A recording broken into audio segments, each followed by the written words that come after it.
What if I told you that the exact moment you took your first breath, the universe handed you a roadmap, not just any roadmap, but a detailed blueprint of your soul's journey, complete with the challenges you'd face, the gifts you'd discover, and even the timing of when your life would completely fall apart. So it could be rebuilt into something extraordinary. I would have said to you ages ago, I don't believe you, but definitely now. Today, I want to show you through your story how all of this has come about. Now, for the audience, I want you to picture a successful businesswoman named Trina who seemingly had it all: the money, the marriage, the body, the empire. But by 2017, that perfect life had cracked wide open. Debt, disconnection, drinking, the kind of breakdown that makes you question everything you thought you knew about yourself. But here's where it gets interesting. When I looked at Trina's birth chart, this is the snapshot of the sky the moment she was born, I can see the psychological patterns that would shape her entire journey, and it's mapped out with startling precision. Now, to be clear, the chart doesn't show you the choices you will make. It shows you the choices you have.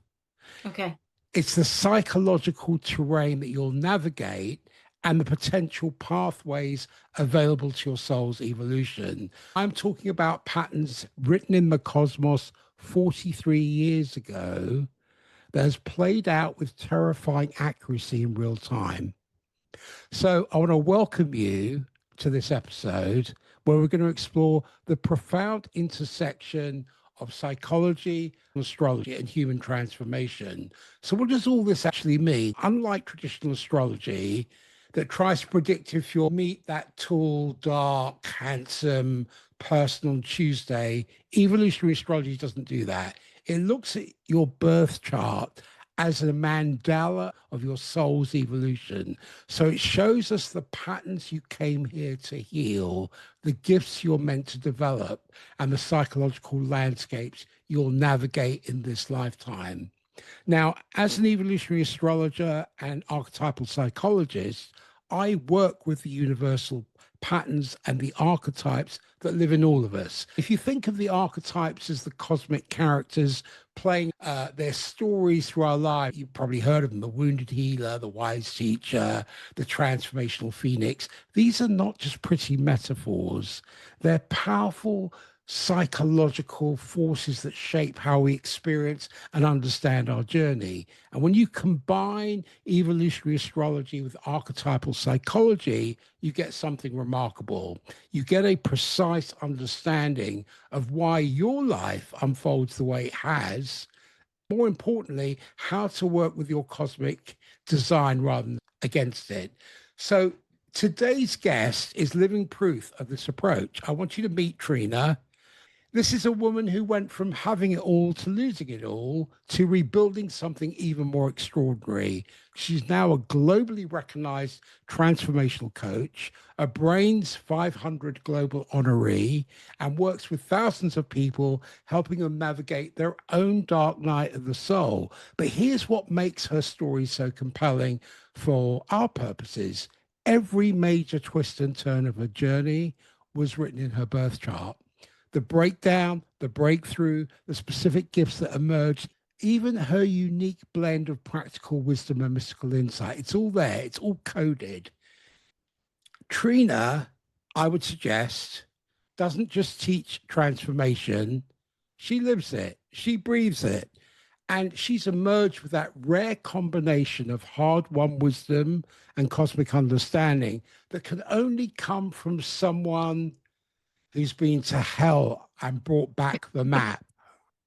So buckle up, because we're about to take a journey through Trina's chart that will show you exactly how the universe has conspired to crack you open so you can become who you're truly meant to be. Trina, welcome to the show. Oh, you know what? I just love listening to that. That was absolutely amazing. Amazing. Thank you for having me as well. Oh, you're most welcome. It's really an honor and a pleasure. And you know what I love about Capricorn Rising people? They're the ones who show up looking like they've got their shit together Is and Capricorn my rising? Is Capricorn it? rising. Oh, is it? Yeah. And then my sun is Virgo, isn't it? Yeah. Yeah. Yeah. Well, we'll get to that. Oh, I'm But so excited. oh, so Sorry, I don't know a lot no, about it. so your rising is This is my personal persona. persona, yeah. So Capricorn rising people tend to be ones who they look like they got their goals mapped out. They're climbing that mountain of success, one calculated step at a time. But here's the thing about mountains. Yes, they all point up, but sometimes you reach what you think is the summit, only to realize you've been climbing the wrong peak altogether. The Capricorn rising people are natural born achievers who present themselves as competent, ambitious, and in control, even when they're falling apart inside. Now, Trina, you've had the business, you've had the body, you've had the money, you've had the marriage, classic Capricorn rising success. But tell us about the moment you realized that perfectly curated exterior was actually a prison. What did that crack feel like? Hell, for one, and that's happened a few times. The first bit that you were talking about was when I was a personal trainer and doing all the fitness classes and things and personal, you would know what it's like yourself. You're working with a lot of people and you have the body and everything. And what a lot of people don't see is that you've got exercise addiction. So you've got all these kind of really addictive traits and probably eating disorders as well to some degree. And when all that collapses, and it does collapse because there's a part of you inside that's always telling yourself, you always want something different. Your soul always wants something different. And you're saying it and you're putting it in there, but there's a part of you that doesn't want to believe it as Mm. well. So it happened then. It felt like hell then. And then it happened again when I stopped drinking because I felt like I could have like more or less a party lifestyle and I was health coaching and stuff like that. And I'm sure you know what it's like and people who are listening as well. You have the lifestyle and everything, and you have the money, you go do whatever you want and you drink and you do all those things, but then they get a bit too much. And then you try a dry January or something, and you think just by doing January that you're not even alcoholic because you can do dry January. So you're not an alcoholic, and you can do 4 months, but you're not an alcoholic. But each time, the amount that you drink gets more and more to the point where you have to let go of it. So there's those points, but then there's even the point where we met very recently, a few months ago now, wasn't it? 2 months ago or so. Yeah. There was that point as well. And just after that, I went through the same process again. This time, I recognized I was taking too much on and I was trying to do all the competitive stuff again and control it again and do all the things again. And this time, I decided to step back, really step back and slow down and flow into what I want as a diary and spend time by the river and not do as much. I've even stepped away from a lot of my coaching and stuff. I just cleared the decks and even financially as well and just got rid of all the Netflix and all the stuff. Took my kids out today, went to the airport to watch planes take off and land and stuff and like really strip back and become more resourceful. And I feel happier. And I'm helping a friend at the moment, really beautifully, just helping a friend. She's got a cleaning business. She hurt her Achilles and she wanted some help. So I said, okay, I'll come in and come and clean some houses with you. And I probably feel like the happiest I've ever been. Like people wouldn't see that as being happy, but I do. I really do. And at the same time that all this is occurring, I've manifested a beautiful business mentor in the next village to me. I've met up with people in leadership who only live locally. Some lady that we do belief coding together is literally 5 minutes from my house. It's that thing that we just spoke about where you said that you went on holiday. I'm starting to get that kind of connection that isn't online, it's in person. I'm having a real connection with my kids. I'm not having to chase people for something or for anything. Yeah, beautiful feeling. Well, you said a lot of things. If you look back, do you think that drive to have it all was actually you trying to prove something? And if so, to whom? Probably to my mum, who's no longer here anyway. She died 2 years ago. So it would definitely be to my mum. There was a need for validation. That's what I started to realize about a lot of the things that I was doing. Why was I actually doing it? Am I actually doing it because I actually want to do it? And I mean, in the way that I was doing it, not in what I want to produce now, but it was just in the way that I was doing everything. I feel like a lot of it was definite validation, a need to be loved. And probably there was a little bit of power in there as well. And I think that comes with the territory, with those kind of aspects and stuff. Especially in the coaching world as well, you've got to be really careful about how much power that you have, because really our job is to give power back to people. So that's made me think quite a lot actually. And it's made me think about what I want to do differently. I did think about doing something smaller in my village, but it doesn't feel like that. I still feel like I'm going to do something on a bigger, luxurious scale, but how can I put it? It's not working a lot because I don't have to. I don't have to work a lot anymore.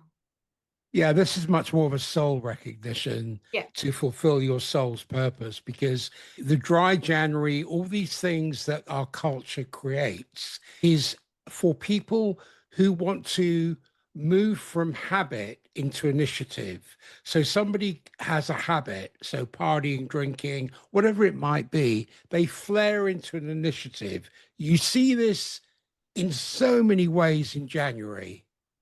Yeah. I'm going to lose weight. I'm going to hire a coach. I'm going to do this. Come February, It's habit has gone. reclaimed them. Yeah. Habit has reclaimed them Yeah. and gone, yeah, you tried that. But you know what? You're really dependent on me. You're really Yeah. dependent on the territory. Stick with that. Yeah. And it's really funny because when I actually quit drinking and it is coming up to, oh my God, it'll be 6 years on the 28th of July. Yeah, it'll be 6 years. And it was a July. So it wasn't even a January. It was a July that became an extended period of sobriety. And I know a lot of people would say things like, you can't say certain words nowadays because they don't seem positive or anything like that.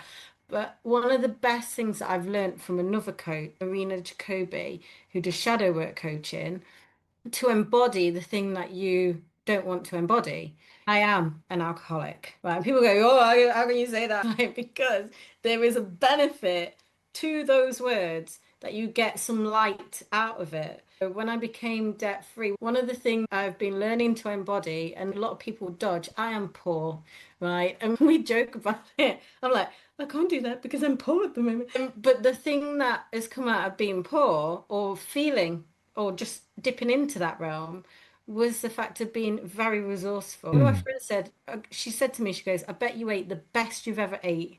And I said, yeah, like because I've become creative.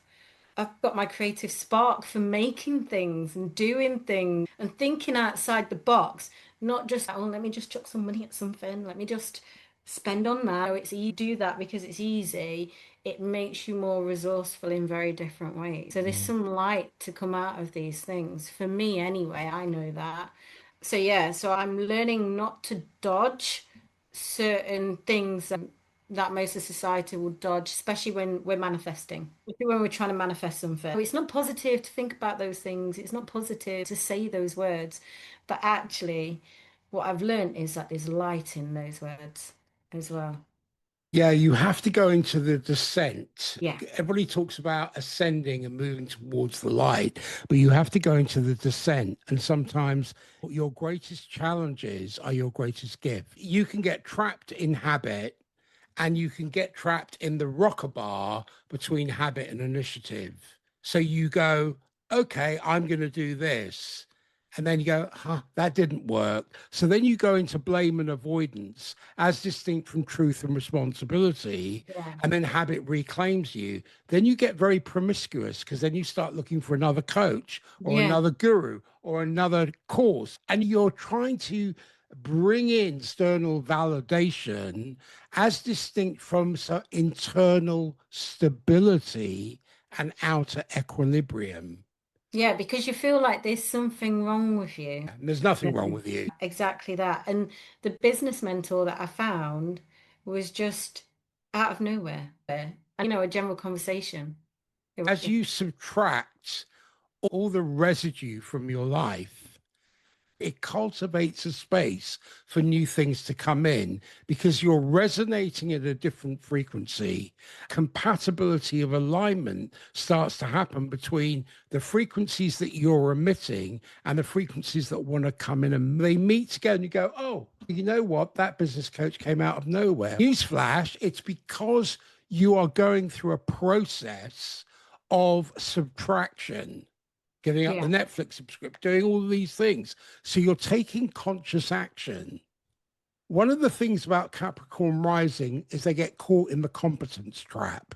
You become Mm. so good at appearing like you have everything handled Yeah, that's so true. that people, and maybe even you, forget, you're human. The shadow of Capricorn Rising is that your emotional needs get buried under the mountain of Yeah. achievement. So I would say that your breakdown wasn't only about external success failing, it was your soul demanding that you stop performing competence and start being authentically human.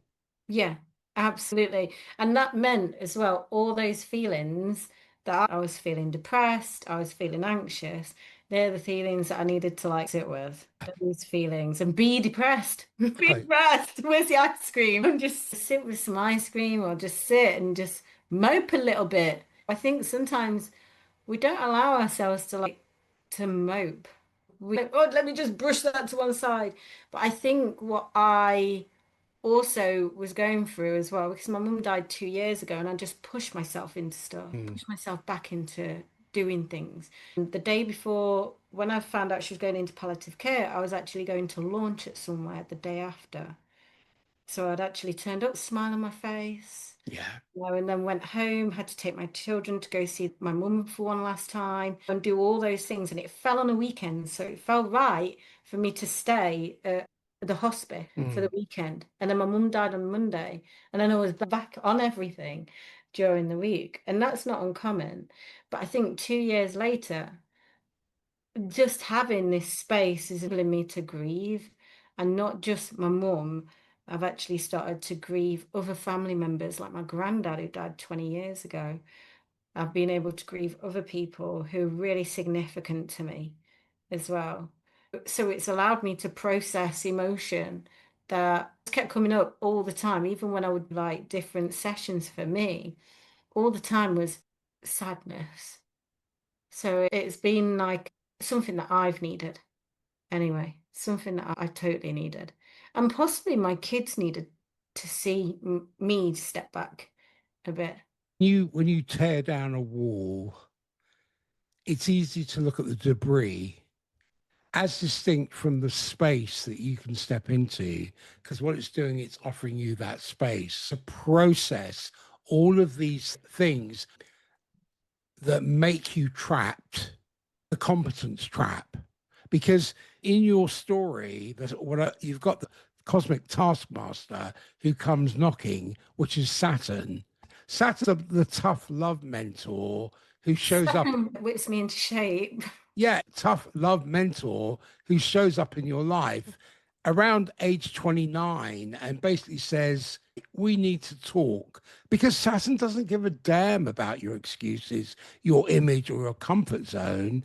This planetary taskmaster has one job and one job only: to show you where you've been bullshitting yourself and what needs to be rebuilt from the ground up.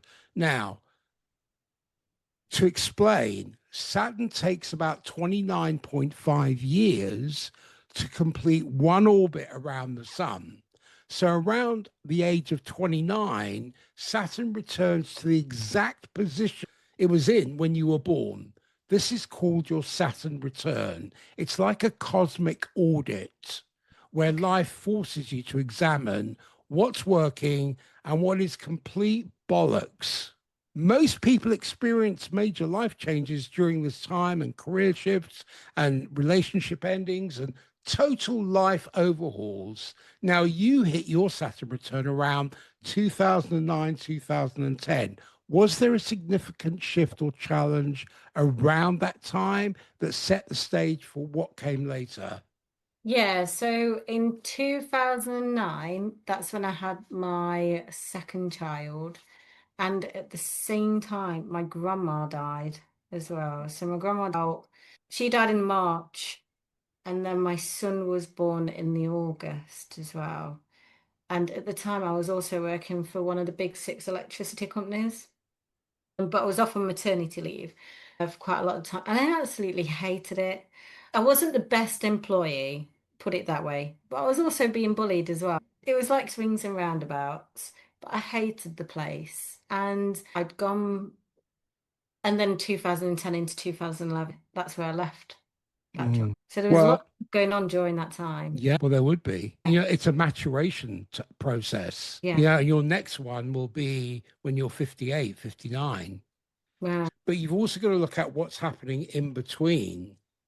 So your next Saturn return that will be coming up in 15 years, Yeah. Okay. you're in that Sure. process leading up to it. That gives me time. Gives you time, exactly. Now, your Saturn is in Virgo and it's in the ninth house of teaching and higher wisdom. This is like the universe preparing you to become a mentor through your own trials. How do you see your struggles as the foundation for your ability to guide others? Think for me, I've been through a lot. It gives me the ability just to listen to people, to understand a lot of time, but to see certain things as well. I usually see a difference of perspectives. So I can see things sometimes that other people can't see. I say I didn't know, but I do know a little bit. I would suggest your soul scheduled this breakdown breakthrough in your late 30s because that's when you have enough life experience to weather it, but you also have enough time left to serve from that wisdom because the universe doesn't waste pain, it alchemizes it into purpose. Yeah, I agree with you on Right. that. So this is when you have a cluster of planets. It's called a stellium in astrology. This is where the universe stacks the deck. So this is like watching the universe load bases for a grand slam in the teaching and healing department. You've got Sun, Mercury, Jupiter, and Oh, lovely. Saturn all hanging out in Virgo in the ninth house. Now, that is not coincidence. That's cosmic planning. Now, when you have multiple planets in the same sign, as I said, it's called a stellium. Think of it as the universe putting extra emphasis on those qualities. So, Virgo is the sign of healing, service, practical wisdom, and attention to detail. The ninth house is about teaching, mentoring, higher learning, sharing wisdom. So imagine having all four major planets all saying, hey, your job is to heal and teach others through practical, grounded wisdom. So, my question to you is even before this breakdown breakthrough, were you the friend people came to for practical advice, the one who could see the solution when everyone else was drowning in the problem? I'm usually the one that would just give it them anyway. So yeah, I'll probably be, yeah, usually people are very open with me because they can be, but I'm always good at giving practical wisdom, especially for friends because they're my friends. So if they're my friends, I'll be like, you know what? I think like it's this and this is happening right now. I ask now. I've grown up a little bit and I need to ask before I even like But can't. I get the sense your approach isn't fluffy or spiritual bypass. Yeah, I think it's raw, it's real, Absolutely not. and it works. And I think that's pure Virgo energy. How do you balance the many aspects or even maybe mystical aspects of your work with that practical, no BS Virgo nature? I intuitively do it. I think that's the best thing. A lot of it's not planned or anything. Even right now, as I've been developing a program, part of me doesn't really want to structure it. Part of me just wants it to be bespoke because that's the easiest way to work with people a lot of the time. I know the people that I'm to work with love structure, love to see it all set out. But the thing is, I love to find out what's going on and take people on that journey. And I always look for what people aren't saying. People will tell me things, but I'm always looking for what they're not saying. That's the bit that I'll bring up because that's the bypassing. So I would suggest what you're doing is that when you are assaying or measuring that particular client or person, you're looking for the hidden cry in them. Yeah, absolutely. I'm looking for any kind of facial changes. I'm looking for the slight tear in the eye. I'm looking for pauses. I'm looking for non-verbal stuff, but I'm also looking for what they are saying as well. So they might tell me one thing that's so amazing and everything's so fantastic, but they'll just slightly mention something else that's just off kilter. Let's go back to this bit. This is the issue. This is the issue. And then for them, things happen a lot faster. Faster. Once they've processed it, things happen faster for people. Have you ever tried to suck through a clogged straw? No. Nothing flows. But when it's clear, It flows. So yeah, I can share this because it is a testimonial. But one lady had waited 7 years to create something in her work, just like something that was, she's always wanted to do it, but she was just putting it off every time she went to go do it. After that session, someone had actually called her about the same, do you do this? She wasn't even planning it. Yes, of course I do. And then got a contract. looking again at your chart, renovation between 2017 and 2023, this is Pluto coming to renovate. But there may have been some serious cosmic construction happening because Pluto's the planet of death and rebirth. And that contractor who showed up and said, listen, darling, we're not just decorating. We're going to tear this down to the foundation and build something completely new. Now, Pluto moves very slowly as a planet. It represents deep, permanent transformation. And looking at your chart for the past several years, Pluto's been moving through Capricorn, which means it's been hitting your rising sign area, Yeah. literally transforming your entire identity and how you show up in the world. Now, this isn't surface level change, this is soul level renovation. Now, you mentioned debt and drinking and disconnection, and that sounds like a complete dismantling of your old life. I know you said Yeah. it's happened again, but during those darkest moments, did you have any sense that something bigger was being born, or did it just feel like everything was just falling apart? Some bits, the mask bits, everything felt amazing. I stopped drinking coffee, then I stopped drinking, then I think gluten went after that, then something else went, then, oh yeah, forgot the debt bit, gone into debt. They were big, massive changes. It was the mask that I held. And a mass that I couldn't see and only that I am aware of it. So I started to notice and become aware of when I'm wearing a mask and when I'm not being myself. And also equally understand that sometimes that mask is okay to have in certain situations as well.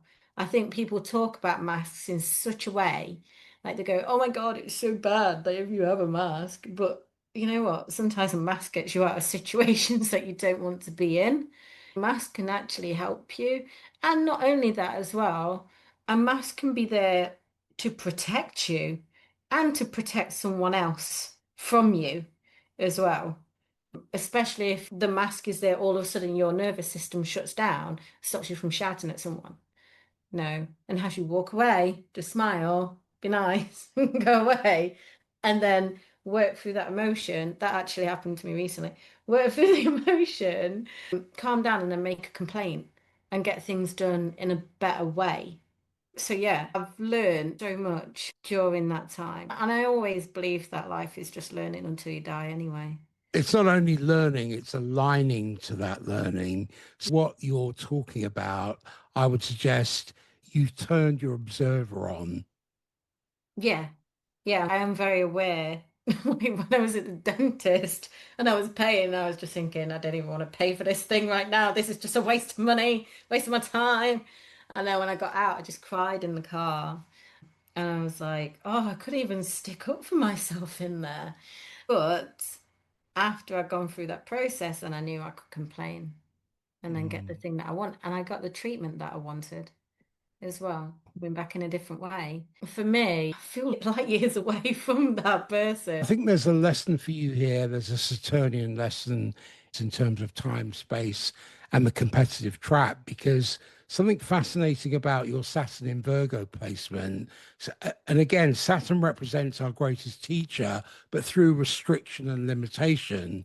And Virgo is the ultimate perfectionist taskmaster. Now, together, they create this relentless internal competitor that says faster, better, more perfect, until you literally collapse from the pressure. But here's the cosmic joke: Saturn's ultimate lesson is often the exact opposite of what it initially demands. So, Saturn represents where we face our greatest challenges, but also how we learn our most valuable lessons. Now, you have Saturn in Virgo, and this often creates an obsession with perfection and efficiency Yeah. and constant improvement. When you combine that with the mountain climber, Capricorn Rising, must achieve, this creates a psychological setup for burnout through relentless competition, often with yourself. Yeah. And it can also, even when people slow down, and this happened to me as well, that it can also happen in that time Mm. as well. I remember one day I was thinking, I really want to go to the gym today. It'll be really nice. They've got a spa. I really want to go. It'll be really lovely. And I thought, you know what? I'm actually really tired. And then what I realized was is that I was trying to fill time rather than just put my feet up on the settee and actually just not do a lot, not do anything. But that doesn't mean I always get things right, though. I don't always get things right. I would also suggest it's not you that's tired, it's the shadow that's tired. Yeah. It's that shadow part of you that's tired that needs time to Yeah. process these things. I know you mentioned wanting to talk about time and space and slowing down. When I look at your competitive achievement driven chart, I imagine slowing down can feel impossible, maybe even weak before your transformation. What was that internal battle like for you? Painful. Yeah. Painful. Upsetting. Still feels upsetting as well at the same time because I feel like sometimes it still comes to the surface. Even though I'm really happy, I feel happier. It still comes to the surface from time to time. I want to say it like, why not me? Why not now? This is too slow. Should we go faster? But I'm learning to enjoy the slowness and learning to sit back and just not do as much. I think it's almost like itching and rearing to go. And my mum was like that as well. And be like rushing around everywhere and doing everything. I think also helping my friend with the cleaning houses and stuff, that kind of gets that kind of feeling out as well. Helps you to expend that energy, Yeah, there's right? nothing like scrubbing someone's shower screen. Many years guys have a cleaning business, so I know exactly what that's like. Your chart is literally wired for excellence and achievement, It is. and the sense I'm getting is you are learning to distinguish between healthy ambition and destructive competition within Yeah. yourself. Because you said slowing down isn't weak, but nor is it easy. Was this a point where you had to surrender before you could access that wisdom? Yeah. So definitely when I stopped drinking, I had to surrender. The stopping drinking actually brought in my little gym membership, which was really nice. And now they've got a spa there, which is really lovely. And the amount of young kids that I see there that go, actually, why are you out drinking for to the mates on the phone? You could be here, Lano, like having the time of your life in a spa. I think, yeah, so different. So different, but also equally as well. I feel like more recently, and I know I'm going to forget what I'm going to say now. Yeah, repeat it again. You said slowing down isn't weak, but nor is it easy. Was there a point of surrender, or did you have to break in before you could access that wisdom? I had to practice surrender. I had to practice. So that's a choice. Yeah, I found it very difficult to surrender. It did. And it's really funny because I had to slow down then because I was waffling. One of the biggest shortfalls for many people is understanding that time is a currency It is. because you can't have your time twice. No. I would contend that your relationship with time has changed because I imagine that before the breakdown, time may have been the enemy, never enough of it. But now it sounds like you are making peace with time. Yeah. I feel like I've got time back. I have time with my kids. I have time with my grandkid. Mm. That's precious. Like today, it was really nice because my diary today, there's go to the gym, right? And then obviously you're in the diary. But besides that, it just meant that because my son's now off school, he goes, "Oh, you told me we are going to the airport today." And I wanted to back out of it, but I knew actually this could be really nice. So I rang my daughter, and I've had my grandson overnight as well. And I went, "Tell you what, I'll bring him round and I'll pick you up around about 11 and we'll go to watch the planes take off." And she went, "Yeah." So my three kids and my grandkid, we'd all gone to the airport and we picked up stuff on the way, just really low cost stuff. I took them to Greg's, followers, Mm. took them to Greg's because it's a lot lower cost and everything. I've had my chairs in the back of the car and this blanket, it's got a tree of life on it. And we actually sat at the end of the runway as all the planes coming over really low, coming into land because the runway is literally just behind us. So yeah, to me, that's time. That's time I can't even get back. When you go on vacation, when you go on holiday, you want to be unmanaged. So Yeah, you want unmanaged time. Most people in their week are on managed time. I yeah, got to be at the office at 9, or I've got a call at 11, or whatever it may be. You're managed. When you're managed, that leaves you preoccupied. When you have unmanaged time, it allows you to be free occupied. So things can start to come in and you feel a lot more fluidity with things. Now, obviously, you need managed time. You yeah. need focus time. You know, if you're running a business like you are and I am, you need focus time, but you also need unmanaged time Yeah, where yeah, you're not occupied with the background noise of, oh, yeah, I got to do this, I've got to do this, I've got to do that, I've got to check this off my list, I've got to go to the store, all of this stuff that goes on, which is maintenance, and 99% of life is maintenance, but you got to push back the space to sit by the yeah, river, yeah, take your kids to the airport and watch planes, to go and buy things from Greg's. This is yeah, all unmanaged time, which gives you the fluidity and the freedom because it's usually when you're doing something else in an unmanaged process, new things can come in. Most people I speak to go, I was in the shower and I got this insight. I was out walking in the woods and I got this insight. That's when it usually happens. because otherwise you're too crowded.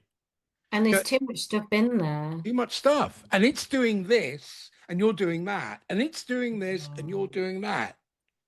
It's so true because I reckon since having everything planned out this way, this diary, it's not a lot of stuff in the diary. It isn't. What I felt like doing was just not having as many calls in the diary and then having a 1 day work, or I just choose a day and then create something on that day, and then just turn up for that. But besides that, there was enough room to then to help my friend out with the cleaning. So it was really nice to like go, actually, yeah, I'm available at this time and to do this. And then I can go and do whatever I want afterwards. And that's really nice. And I really enjoy that. And I can take a call with someone and I can meet someone here and I can spend time with my kids and I can switch off my phone for most of the weekend and I can spend time with my in-laws. Yeah, to have that diary, and that diary came by giving myself space. It did. That diary came by I need to step away and then see Mm. what it is that I want and what that looks like. What do you think is next for you? I want to say I know and I want to say I don't know. I do know in the sense of that the other day, for a while, I created a program. I was going to put it all together. And then I looked at one of the VIP days that I wrote out, and I've had a lot of people look at it and go, "Oh my God, now that looks amazing." And it's really funny because I looked at the rest of my website and then I looked at this VIP day and I was like, "Oh my God, that is amazing." And I went to my business mentor yesterday and I went, "Hey, I feel like putting this VIP day out at this beautiful spa and then working with people after that as an extension of that. Um, because then I get to do my best work. Then I get to do the work that I want to do with people and with the people that are ready for it as well. And it wasn't like working with thousands and thousands of people.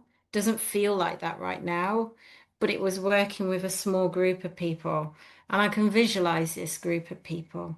I can visualize them. And something keeps saying I could take my decks and DJ to breath work as well. There's something in this that yeah, that I want to put together. And I don't have to do it many times. I can tell you from your chart placements, your approach is not going to be mainstream healing. I sense you'll be tackling the stuff other coaches won't touch. I sense there's a rebellious edge that is part of you. Me? Yeah, you. Well, I don't know what you're on about. No, of course not.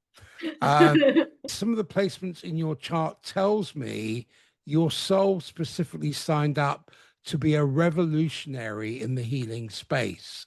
It's the signature of the rebel and it's in Scorpio. So it's about transforming taboos, the shadows, the things we don't want to look at. It's in the house of collective consciousness.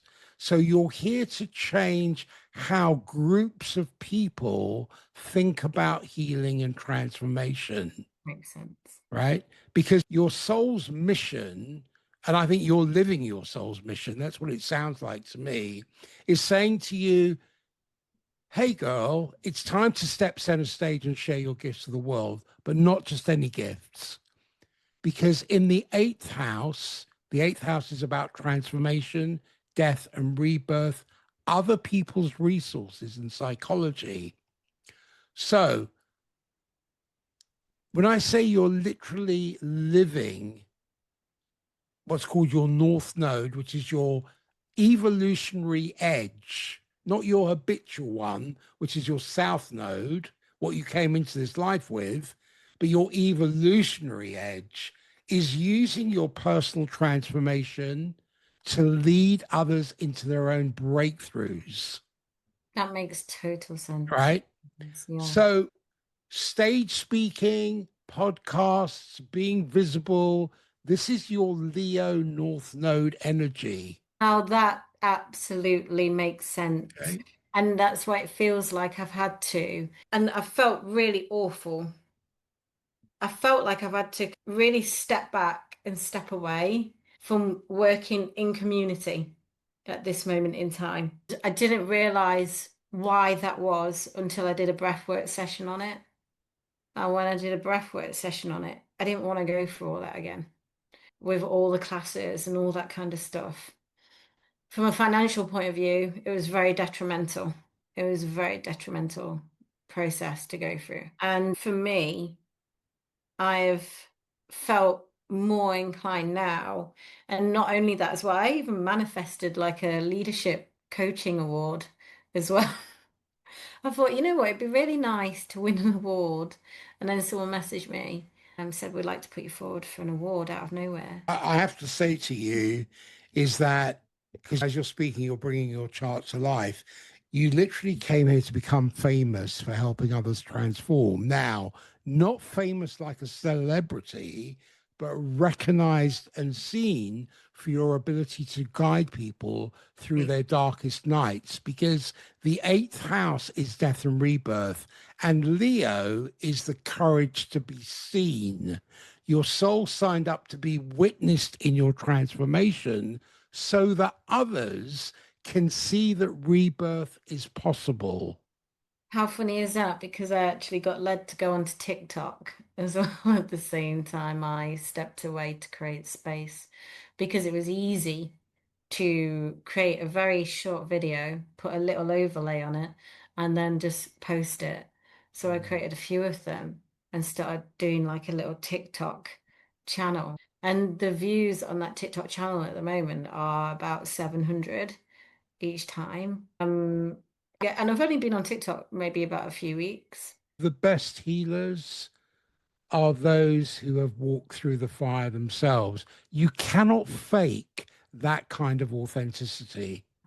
No. And it's really funny. I don't know why it doesn't do the same on YouTube, but it is definitely TikTok. It seems to be more of the platform for me right now, and it seems to be easier to use as well. And I think we had this chat before, like that ease of use, not like really overexerting my energy trying to do something or put something together. I'm not saying harder up here, but easier in terms of I'm not wrecking my head trying to use social media. I'm not wrecking my head trying to scroll through comments and stuff. I'm not trying to do that. You came in with a wound in this incarnation around expressing your authentic creative self in a world that may have felt unstable or unsafe. And every time you tried to be creative or joyful, something in you said, that's not practical, that's not safe. But your healing journey wasn't about rebuilding your external life, it's about reclaiming your right to creative expression and joy, which is exactly what you now give others permission to do. And here's something else that I'm seeing is that you have Venus in Cancer in the seventh house, which shows that your soul specifically chose to experience the wounding of emotional security and intimate partnership. Because Cancer Venus needs to feel emotionally safe and nurtured in relationships. So when that crack, the marriage, the sense of home, the emotional foundation, I would suggest that wasn't random. I would suggest that your soul knew that to teach others about rebuilding from the ground up, you had to experience that ground completely giving way first. Yeah. And the thing is, I think in relationships, like, I think when the ground cracks, for instance, a lot of people, like, they may split in a relationship, but may not realize actually it's to work through things and to look at yourself. I understand that some people will never change, but also equally, sometimes you're the issue. as well. Your chart didn't force any of this to happen. What the chart is showing you, it's showing, we've just delved into a very small part of it. It shows the psychological terrain you had to navigate, the choices you had to face, and also the potential that lives within your soul. You still have to choose courage over comfort and Yeah. authenticity over image. And for years, your greatest breakdowns are actually your soul's breakthrough moments in disguise. Yeah. And I think what you've shown us today is that the very patterns that nearly destroyed you were the same ones that equipped you to serve others. And this isn't therapy speak, this is cosmic design. Yeah, I agree. And it's really funny. The more I feel like I'm following my own, I suppose it comes down to epigenetics, doesn't it, as well? Like your environment around you. It's about your environment inside you as well. I don't know, I just feel like this pull, like I'm in the right place at the right. It's your soul's blueprint. The environment has got a part to play because if you're someone, if you have a person who drinks a lot and you're always around drinkers, it doesn't matter how much willpower you have to give it up.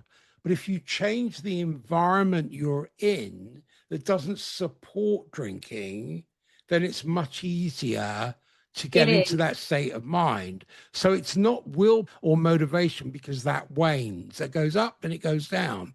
But changing the environment has a huge effect, not only the external environment, but your internal environment. Yeah, I agree with Okay. you. I also feel as well like the internal environment, if that's changed enough, it doesn't really matter if you're with them or not. It doesn't matter if you're in the same area or the vicinity or in no. But even now, like I still get like nostalgia and things. It's really funny because I was watching a guy. I'm sure if someone watches his channel, but I really love his channel. It's called Yorkshire Lee, and he just goes out like in different places, pubs and clubs that I've probably gone to when I was younger. And I said to my husband, I goes, this guy gives me nostalgia just Yeah. watching it and stuff, but I would never go back to drinking. No. People think you can get rid of your history. You can't get rid of your history, but what you can do is superimpose it and superimpose it. So it loses power, it loses Yeah. amperage and voltage. But if you keep feeding it, then it's always going to impose any initiatives that you take. And this Makes is sense. why people get reclaimed by habit a lot of the time, because what they don't have is they don't have a line of purpose that will Mm. allow them to break through. And that needs new knowledge, new behaviors, new paradigms, because most people, I would suggest, go from perception to story to conclusion in a nanosecond. As we come to the close of this conversation, there's much more we could talk about. Yeah, The of course. time's against us. Where can people find you, and do you have any parting words? Yeah, so you can find me on TikTok, Confidence Codes with Trina, all lowercase. And parting words, you're not as bad as what you think you are. And life is actually better than what you think it is. Beautiful. First, I want to say to you, thank you so much for being such a wonderful and engaging guest and for sharing. You. And for listeners, look, if you're in your own crack moment right now, if your perfect life is falling apart, if you're wondering why the universe seems to be conspiring against you, maybe it's conspiring for you. Maybe breakdown is actually your soul's way of breaking you open to who you really came here to be, because that's what evolutionary astrology teaches us. We don't come here to have easy lives. We come here to have meaningful lives. And sometimes meaning requires us to be cracked open so our light can finally get out. I have found in my work, the stars don't lie. They reveal the truth we're sometimes too afraid to see. So until next time, this is your host. And I want to remind you, you're not lost, you're not broken, you're exactly where your soul needs you to be. Thank you.